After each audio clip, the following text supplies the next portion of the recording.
Uy, te felicito.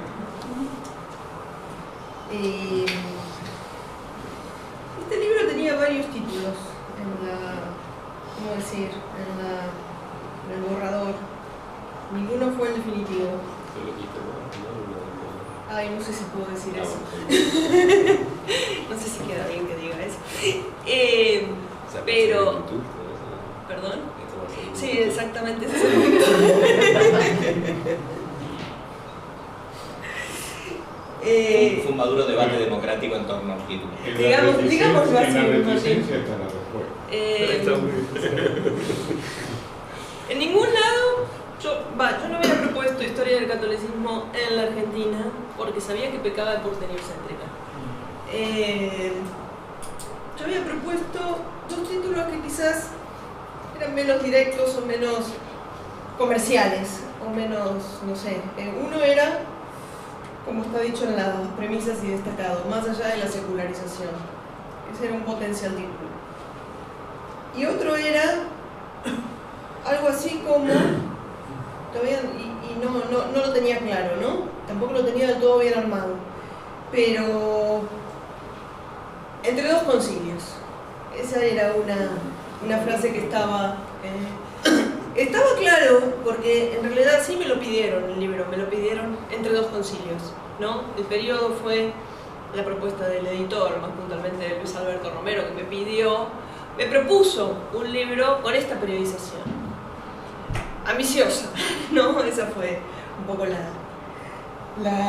pero después pensándolo y pensando la periodización como una periodización que no sea el 80, ¿no? Y que no sea el 55, que no sea una periodización política, que sea una periodización religiosa, ¿no? Bueno, esa fue ahí estuvo el título. El título iba a ser ese, no era un título quizás muy concilio, quién sabe lo que es un concilio, ¿no? Para un lector. Esa era una gran duda. Secularización lo mismo, quién sabe qué es. Es muy conceptual.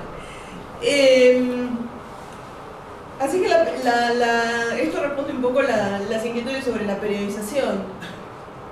Ambiciosa, sí, complicada, pero en fin, yo quizás me hubiera ceñido a los 30 o algo en torno de los 30 antes y después, pero en fin, de todos modos la propuesta, lo que más me entusiasmó cuando me puse a trabajar en este proyecto, contra mi propio pronóstico, que pensé que me iba a entusiasmar mucho, lo que más me entusiasmó fue la Belle Époque, ¿no?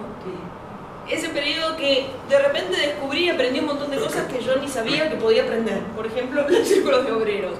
O por ejemplo, la cuestión de plantear fuerte o de plantear clara la hipótesis de que la romanización es parte de la europeización en tal caso. No es que no hay romanización, sino que es parte de un proceso mucho más complejo de la Argentina en el mundo, la inserción, etcétera, etcétera. Fortalecer ese argumento. Revisar la Belle Époque para mí fue un trabajo fabuloso, etcétera, etcétera. Y de ahí, bueno, de ahí me di cuenta que sí, que ahí estaba el libro, ¿no? Pues este libro empezó, creo, cuando yo tenía entre manos el proyecto de Andrea. Surgió la propuesta de hacer este libro y tenía dos proyectos que se solapaban, pero no podían ser idénticos, claramente. En fin. Bueno, eso era un punto que quería decir, que lamento el porteñocentrismo, pero en realidad no lo pude eludir. Después tengo tantas cosas que anoté, que temo no poder responder todo junto. Elegí alguna. Elijo alguna. Algunas no tengo respuesta, o sea, en realidad son cuestiones en las que estoy de acuerdo, así que no tengo mucho que responder.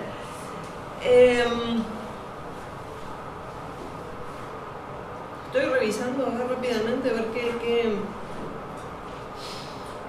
de la jerarquía eclesiástica dijo Martín. En torno a la nación, ¿no? Sí, ya me acuerdo, sí. ¿Por qué tan oportunista? No sé. De lectura me parecía que la jerarquía era más oportunista que él. No sé. Quizás no. Me pareció muy oportunista lo de fabricar el Congreso Eucarístico del 16. Eso me pareció que fue muy improvisado y decir, bueno, nos desplegamos a la... Ahí me parece que hay una... que no fue preparado con mucha antelación. Fue el primer Congreso Eucarístico Nacional, se preparó en un mes más o menos. Fue una cosa muy... bastante improvisada. Y no sé si llamarlo oportunismo, me parece un poco fuerte, ¿no? Pero... En fin, bueno...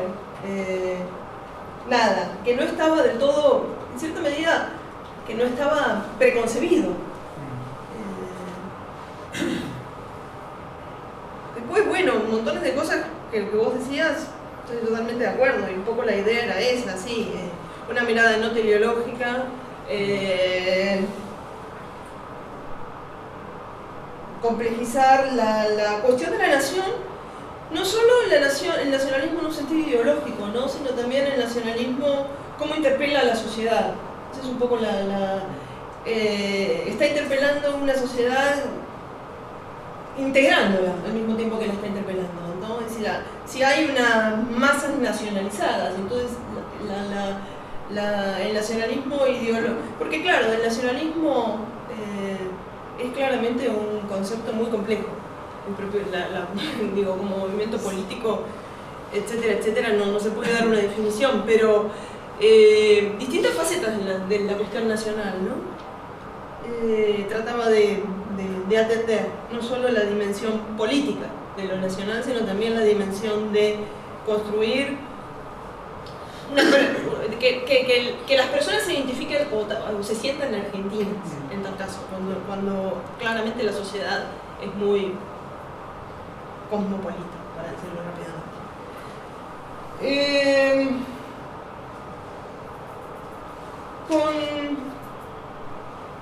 Después seguí Humberto y anoté sobre todo, bueno, hay muchas cosas, bueno, lo del criterio cronológico, lo del catolicismo integral. Yo no creo que disienta con vos en este punto. Creo que un poco lo que quería transmitir era, en realidad, y el clivaje entre pueblo y criterio es tan, estoy de acuerdo que no es tal, en cierto sentido, pero que en realidad mostrar los matices, me parece que aporta. No son la misma publicación, tienen diferentes estilos, tienen diferentes públicos y tienen distintos registros y tienen distintas maneras de argumentar lo mismo. Quizás el mensaje en el fondo sea el mismo. Es el clásico mensaje del catolicismo de la época en tono integrista, en tono nacionalista, pero corporativismo, pero en criterio tenés un intento, un esfuerzo de argumentarlo y de justificarlo de manera más culta. Porque es intelectual, creo que tiene que ver con el claro, por eso creo que tiene que ver con el registro más que con el contenido. Es de intelectual, sí, ¿no? Sí, es la manera que... El modo en el cual el pueblo te dice lo mismo ya te lo dice masticado, ¿no? Te lo dice de una manera donde no hay manera de discutir con eso. Es un discurso más militante, ¿no? En cambio, en criterio uno puede encontrar los argumentos de por qué supuestamente el integrismo me podría convencer a mí, ¿no? Si uno quiere una argumentación, tiene que leer criterio. Si uno quiere aferrarse a una identidad en un sentido ideológico, bueno, ahí uno lee, el pueblo ya tiene toda no necesita leer mucho tampoco, ¿no? En ese sentido lo que me interesaba no es las diferencias en el contenido, sino más bien las diferencias en los usos sociales del discurso integrista y los registros en los cuales circula, ¿no? Creo que ahí se podría marcar una respuesta. En fin.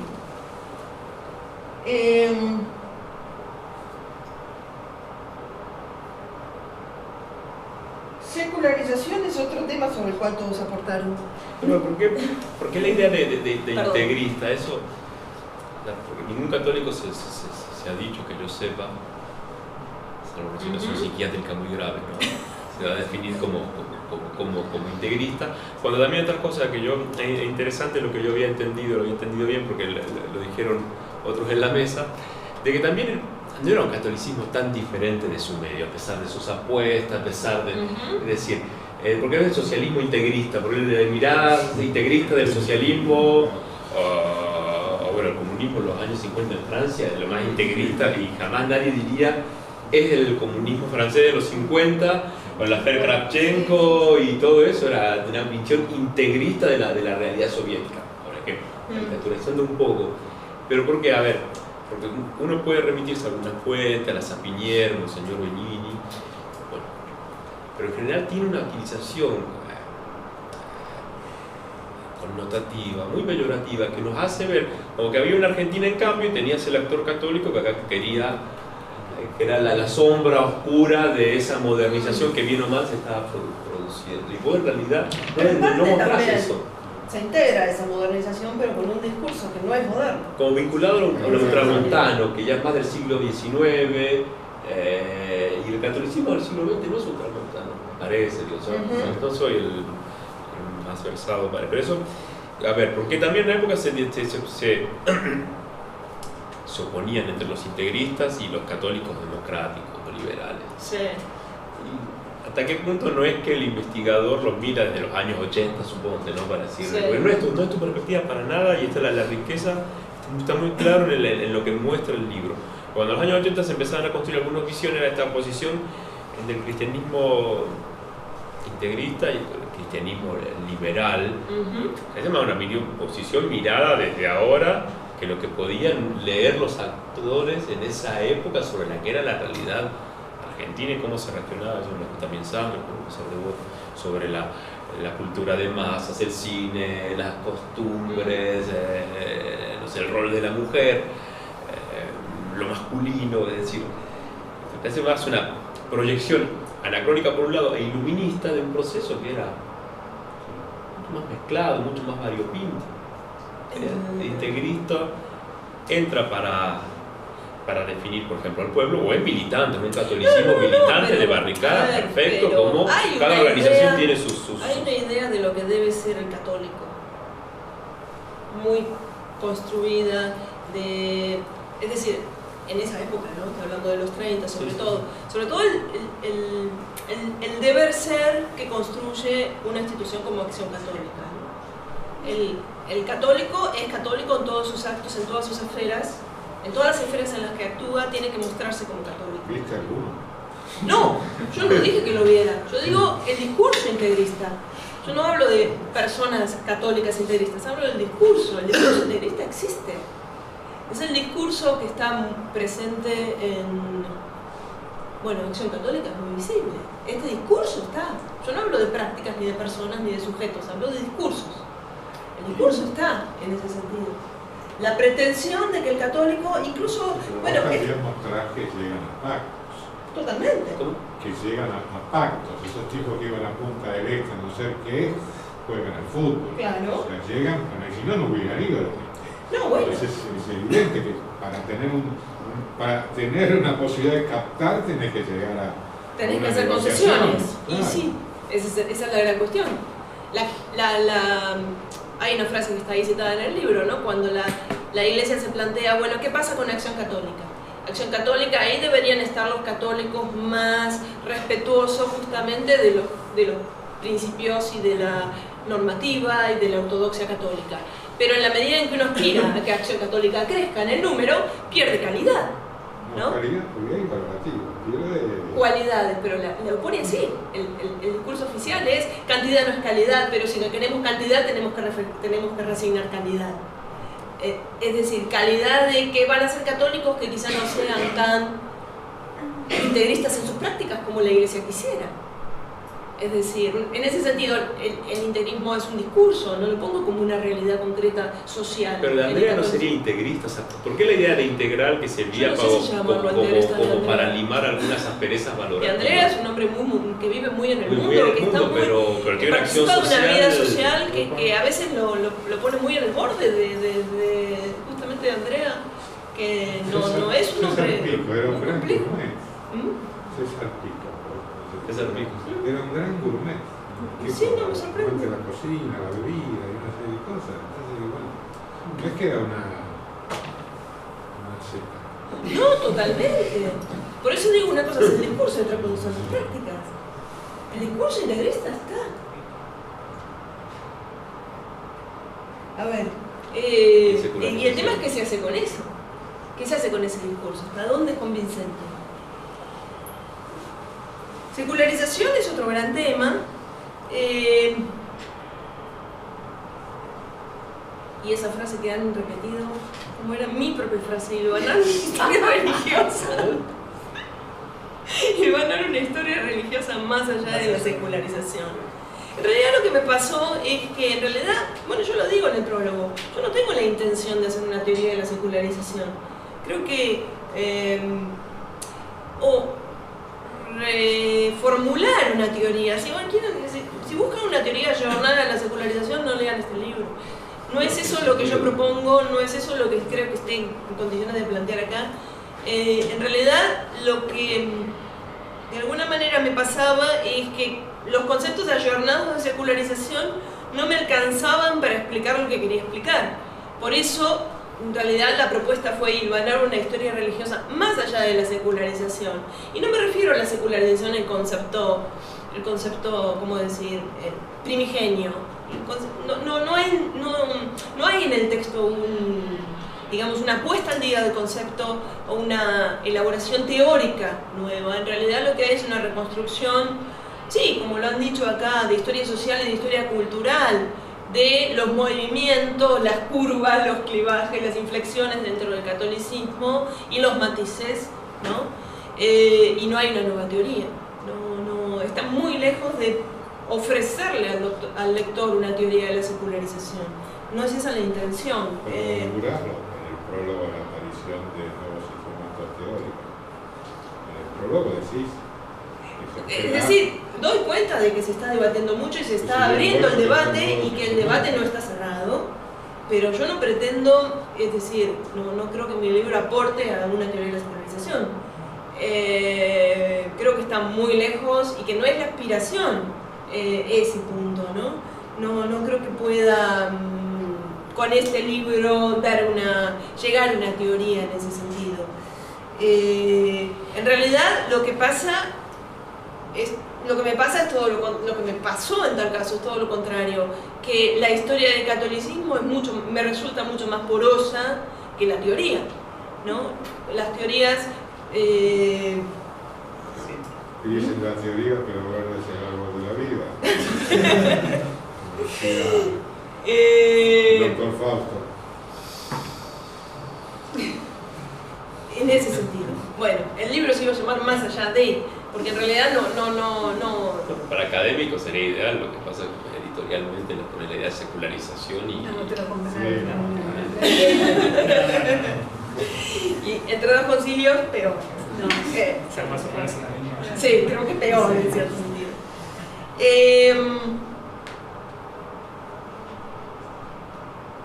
Yo creía que con lo de modernidad, que sobre todo vos, Fernando, lo planteaste, aunque lo planteaste vos también, y creo que anduvo dando vueltas, creo que no... Con modernidad pasa algo parecido con secularización, en cierto sentido. Son conceptos como vos decías, se han escrito tantas teorías sobre la modernidad que cualquiera que tome me va a quedar corta, no me va a servir para explicar lo que quiero explicar, y en realidad trato de usar modernidad relativamente. La modernidad del 80 no es la misma que la modernidad de los 20 ni la modernidad de los 40, ¿no? Que es moderno en cada contexto es en relación a la coyuntura. En ese sentido voy usando el concepto de modernidad, trato de no darle... Se usa, tengo que errar con palabras, solo digo que Parsons no funciona más y Germani no funciona más, eso simplemente. Entonces, si no se parte de ahí, de que eso es un concepto en crisis, yo creo que hay problemas. Quizá por eso habría a definir qué entiendo por. Ok. No, bueno, está bien, pero el propio contexto también se usa la palabra moderno, ¿no? Modernidad como progreso.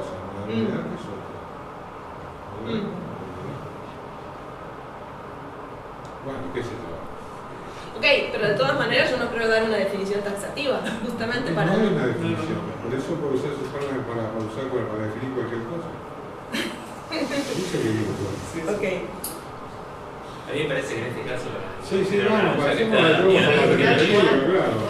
A mí me parece que el aporte que puede dar el legislativo de modernidad referido al catolicismo es como, digamos, desarticular esa vieja idea de que el catolicismo parecía como un freno, un proceso que estaba. Entonces, digamos, al ponerle el adjetivo en ese sentido, digamos, permite automáticamente genera eso, genera otro problema, ¿no? Como vos estás planteando, pero sirve para, en todo caso, mostrar que está totalmente integrado. Yo digo en algún momento, bueno, no sé.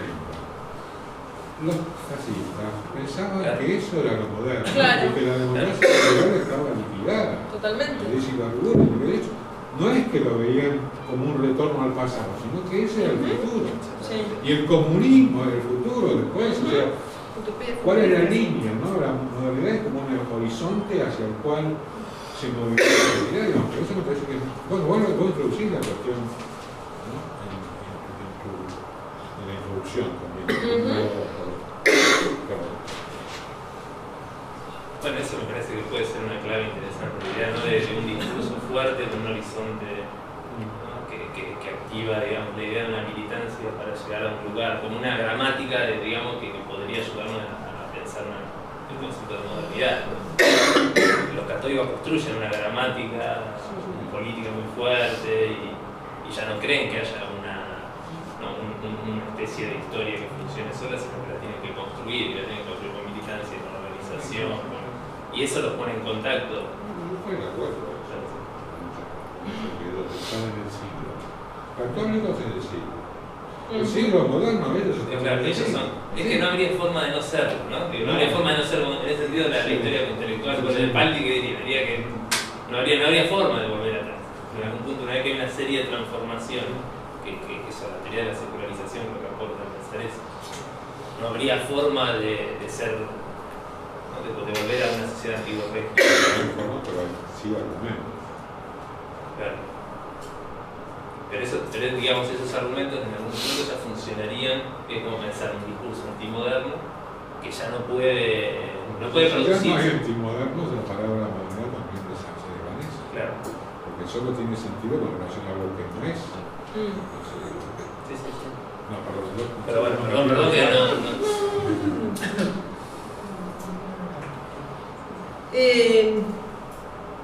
Otra cosa que me quedó de lo de Fernando, que no sé si, creo que no fue solo de Fernando, pero ya que aclaré lo del título, que en realidad el título yo no pensé este título, también aclaro que en realidad no pensé el capítulo de criterio como un injerto. Para mí no fue decir, bueno, agrego un capítulo de criterio. En realidad nada que ver, en realidad estaba escribiendo el de los 20 y la fundación de Criterio en el 28, y Criterio me parecía que merecía un capítulo aparte por la... ¿Por qué? ¿A vos te gustó más? O sea, te fascinó. Es más interesante el criterio que el pueblo. No es que me pareció fascinante, es que me pareció que si iba a dedicarle algo, alguna expresión de la, digamos, prensa católica, mejor dedicárselo a Criterio, por la calidad como revista, dentro de todo. Y que algunos ya dedican un libro, ¿no? ¿Cuánto le viene? Es que como Criterio no digo que sea el caso de un... Yo sé que hay un caso emblemático que es la revista Inicial. Hay un montón de trabajos en una revista que deberían leer 50 personas, la revista que se hacen en las facultades, es absurdo, eso no tiene ningún impacto sobre la realidad. Yo no digo que Criterio fuese ese caso, pero ciertamente en un registro que busca la interacción con la sociedad, Criterio no sé cuánto te ayuda. Pero la análisis de criterio de la revista. Al argumento, sí. Al argumento, sí. Aparte vos que he visto libros sobre el recorte de temas que vos elegís para tratar con criterio está en sintonía con lo previo y con lo que sigue después en el libro. Hay una articulación. El título, por un paréntesis, refuerza la idea de que tiene un poco que ver con el anterior, pero es cierto, es una revista. Pero no fue bueno, quizás te refleja una duda. Pero el recorte que haces de qué lees de criterio y qué va en sintonía. Sí, fuerza tu argumento. Por eso recalco, ¿no? Porque me quedé con la sensación que lo habían leído como un agregado, bueno, lo agrego, total lo agrego, no. En realidad no fue pensado así, fue pensado como parte del libro y como... no fue pensado en el plan original del libro, que había hecho 2 años antes. El capítulo de Criterio no pasaba del 20 a los 30 y no hacía nada no hacía una vuelta especial con Criterio. Eso sí, admito, pero el capítulo fue escrito especialmente para él. No somos Torquemada, estamos en No es un tribunal, no es un tribunal. No, pero me quedé con una sensación de, uy, se leyó como un injerto. No lo pensé como un injerto. En fin. Lo de las convicciones últimas es porque Franceschi, hasta cuando se equivoca, nunca pide perdón. Se equivoca y a veces se equivoca con errores garrafales. Y nunca dice me equivoqué. Nunca pide perdón a su público lector. Comete errores que son vergonzosos. Que deberían darle un poco de vergüenza, digo. Siendo director de una revista, firmando todas las semanas. Y lo dice desde la convicción. Y es una pena que no tenga la honestidad de autocorregirse. Y cuando una cosa vio que se equivocó, de decir, bueno, son muy raras las ocasiones donde él dice, perdón, lectores, me equivoqué. Un poco de honestidad le hubiera venido bien, y menos soberbia en algún punto. No sé, un poco crítica con Franceschi, aunque le tengo mucho respeto.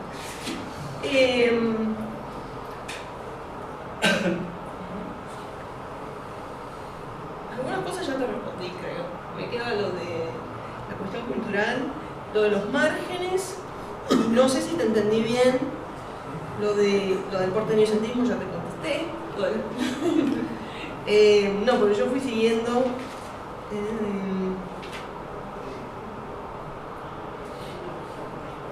Yo no saber lo que te quería decir, que a mí me parece que tu libro, con todo el movimiento, el dinamismo que muestra, también muestra una persistencia y que tiene que ver con muchos valores. Esa me parece que aparece claro, y valores culturales, por ejemplo. Y cuando, bueno, lo dijo Fernando, pero yo también te lo comenté antes, los comentarios que hace Criterio y los católicos sobre el funeral de Gardel, que los saca de quicio, y lo que dicen es el mismo chinerío que fue al funeral de Irigoyen. Y en esos momentos así, la verdad es que vos decís, no sé, la palabra, no vamos a usar la palabra moderna, pero hay un problema con el tema de la sociedad de masas y también con la cultura de masas. Si vos me decís cuál es lo primero que convence de tu libro, te lo recuerdo. A mí me parece que no podés hablar de cultura de masa católica, de industria cultural católica. Yo creo que no sé, pero ni vos ni vos, yo creo que ustedes no pueden hablar de eso. Pero es mi mirada desde afuera. Mi mirada desde afuera. Y a mí me parece que un poco lo que vos estabas respondiendo, Diego, a Fernando, es, yo entiendo desde la trinchera, la cual se paran en base a qué es lo que uno venía reviviendo con una historiografía desde mucho tiempo y todo lo que ustedes todo lo que nosotros aprendemos. Pero ahora hay que precisar y ponerlo también en otro contexto. Si vos pones las movilizaciones católicas, las tuyas, con las que yo veo de los irigoyenistas, ¿verdad? Que es un abismo. No tiene nada que ver. Y ahí yo creo, por eso te hice la pregunta, la cuestión del catolicismo de los márgenes, que es lo que toma Irigoyen y que se ve en el funeral de Irigoyen, donde hay una estampita de Jesús y está la estampita de Irigoyen y la gente le reza a los dos. Es así. Y arriba, a eso te estaba diciendo. Y ver el funeral de Tobías,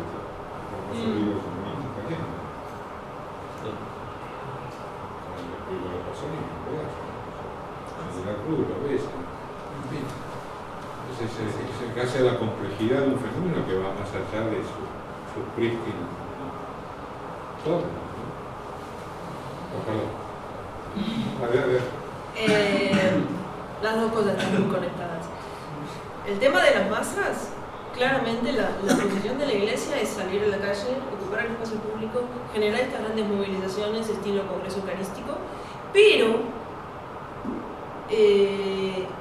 con una conciencia muy fuerte del peligro de esas masas, de que esas masas hay que ponerlas en orden, de que esas masas se pueden desbordar, de que esas masas en la calle hay que organizarlas para que caminen por donde tienen que caminar, se sienten donde se tienen que sentar, canten lo que tienen que cantar en el momento justo y hagan silencio cuando hay que hacer silencio.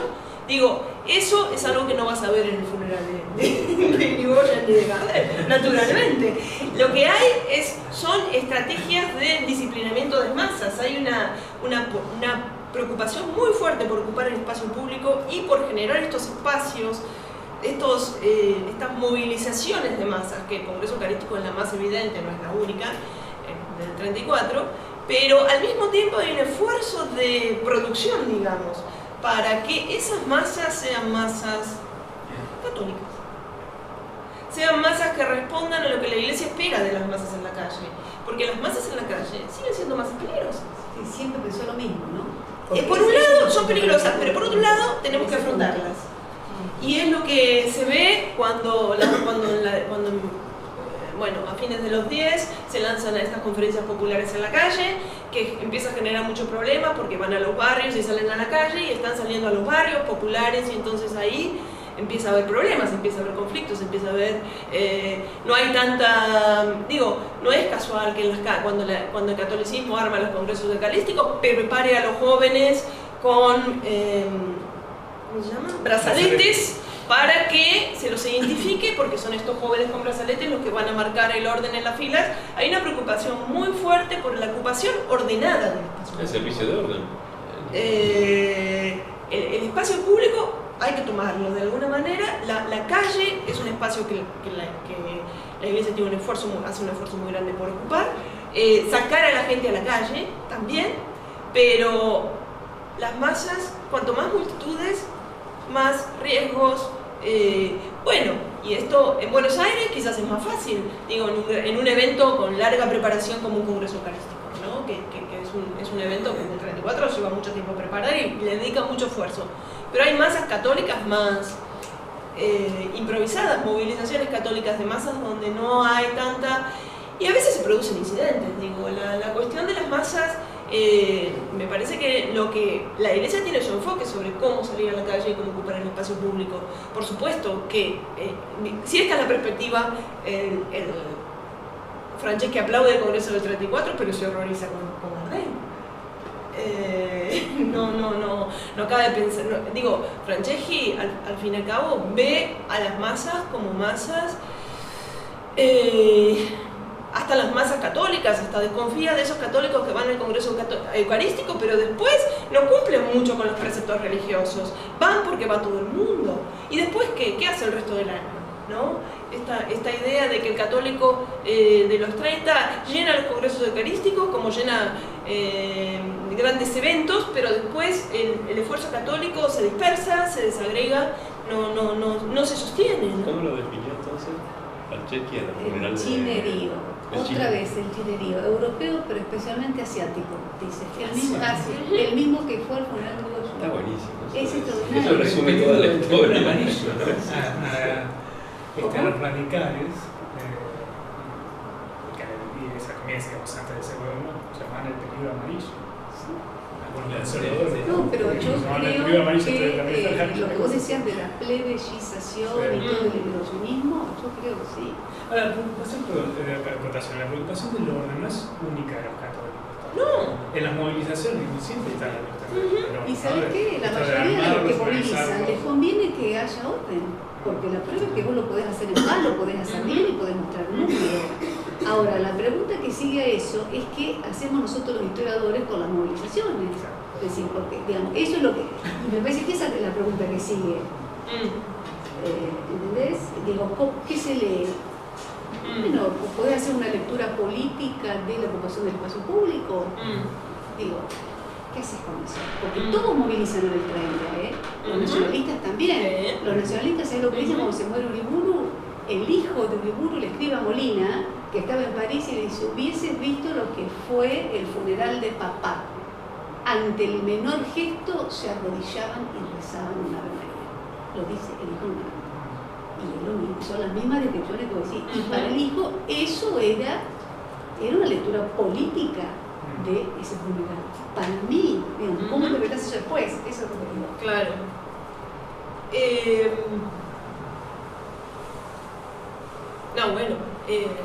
son las masas que se están construyendo del catolicismo, claramente no son las mismas.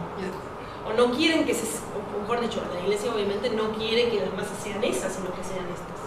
Las masas, digamos, educadas, ¿no? Hay un esfuerzo por la preparación hasta en la vestimenta, ¿no? En los gestos, en todo. Hay que actuar como se debe actuar en una movilización católica. ¿Sabes lo que me llamó? Perdóname. No hay manuales de cómo comportarse, no hay manuales. Cómo comportarse en un velorio, cómo comportarse en una manifestación, porque son muchos lugares ahí. Lo que me lleva la atención es con todo el ahínco y toda la reproducción, por lo menos en términos lingüísticos casi idéntica del orden, no sé qué. Manuales yo no he visto. He visto cuando se hace una movilización, sobre todo cuando las movilizaciones eran de hombres, las movilizaciones de los círculos de obreros, ahí sí se decían difundir volantes, digamos, donde se ponían los cánticos, pero además se daban instrucciones, ¿no? Que hay que seguir a la fila, hay que hacer silencio. Toda una serie de instrucciones de qué se puede cantar, las fórmulas que se pueden cantar, vivar, ¿no? Todo eso estaba pautado. Y seguir a los jóvenes con brazaletes. Eso está muy claro cuáles son las instrucciones. Se reciben instrucciones, pero esas son instrucciones que circulaban in situ, digamos. No he visto manuales, como vos decís. No he visto que esto existiera, manuales de comportamiento en situación de masas o en movilizaciones.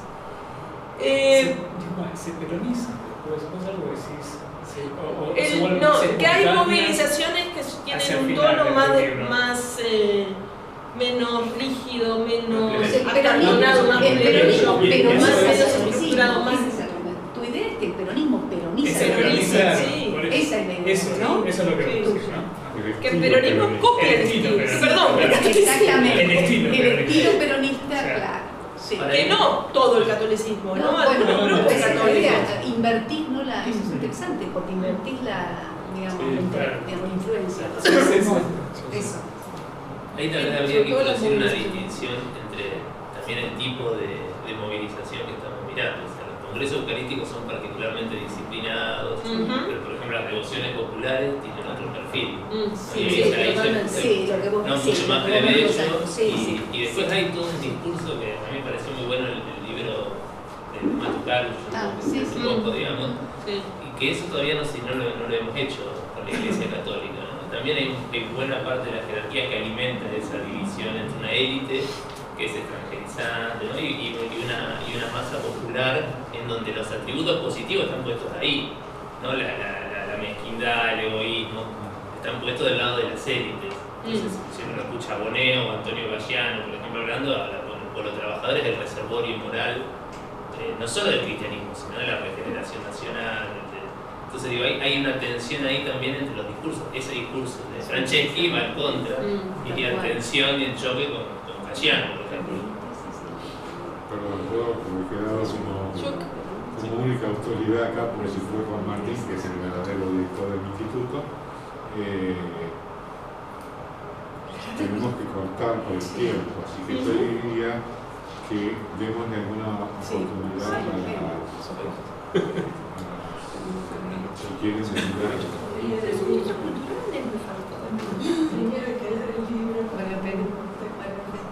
O inquietudes que tengan a lo mejor del proceso y que Miranda pueda dudas generales. Yo quiero formular una cuestión que trajo Sandra, que hace referencia a si el catolicismo, ese catolicismo heterogéneo con actores muy diversos, fue pionero en los cambios de la modernidad, o en algunos casos, ¿no? O simplemente respondió y se adaptó a los cambios que se fueron produciendo en la sociedad argentina, sobre todo a finales del siglo XIX y principios del